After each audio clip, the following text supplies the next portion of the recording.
স্বামী অভিনয় বন্ধ করে দিয়েছিল, অক্সিজেন কেড়ে নিয়েছিল, ডিভোর্সের মামলা চলাকালীন স্বামীর মৃত্যু, পাশে পাননি কাউকে।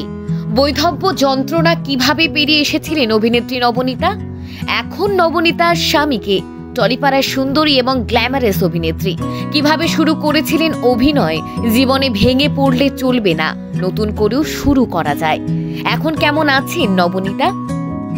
নবনীতা দে অভিনেত্রীকে নিশ্চয়ই চেনেন। পার্শ্ব চরিত্রে যিনি বাজিমাত করেন। তোমাদের রানী ধারাবাহিকে রানীর শাশুড়ির চরিত্রে তো ব্যাপক জনপ্রিয়তা পান। এখন দেখা যাচ্ছে গৃহপ্রবেশে। এছাড়াও ঝুলিতে আছে একাধিক ধারাবাহিক, রাঙাবু, মেয়েবেলা, খোকাবাবু, দুই শালিক। এই পথ যদি না শেষ হয়, তালিকাটা বড্ড লম্বা। একদিকে অভিনয় কেরিয়ার, তো অপরদিকে সংসার, স্বামী, কন্যা নিয়ে সুখী গৃহকোণ অভিনেত্রী। তবে জীবনে কম ঝড় ছিল না। একটা সময় নবনীতার জীবনটা দিব্যি হাসি খুশি ছিল, কিন্তু হঠাৎ করেই বড় ঝড় ওঠে। প্রথম বিয়ের তিক্ত স্মৃতি তাকে বেশ কয়েক বছর তাড়া করে বেড়ায়। নবনীতার কাছে অভিনয়টাই বাঁচার অক্সিজেন, কিন্তু তার প্রথম স্বামী সেই অক্সিজেনটাই কেড়ে নিয়েছিলেন। অভিনয় বন্ধ করে দেন।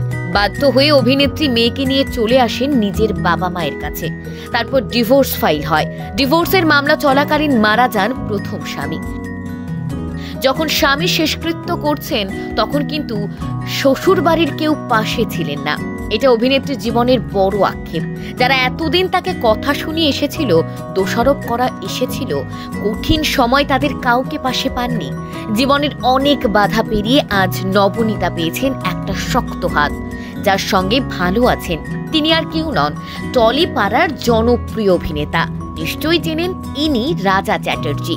2020 সালের জুলাই মাসে শৈশাবুত করে দুজনের বিয়ে করেন। এখন নবনীতা শুধু স্বামী নয়, শ্বশুর বাড়ির সবার থেকে সাপোর্ট পান। শাশুড়ি, ননদ ভীষণ ভালোবাসেন। মেয়ের সঙ্গেও দ্বিতীয় স্বামীর দারুণ বন্ডিং। দুজনের নতুন ফ্ল্যাট কিনেছেন, একটি জিমও রয়েছে। অভিনয়ের পাশাপাশি সেই ব্যবসাও দেখেন তারা। কখনো পজিটিভ চরিত্র, তো কখনো নেগেটিভ চরিত্র। দুটোতেই সাবলীল নবনীতা। পর্দায় নবনীতাকে কোন চরিত্রে আপনার বেশি ভালো লাগে, পজিটিভ নাকি নেগেটিভ? কমেন্টে জানাতে ভুলবেন না।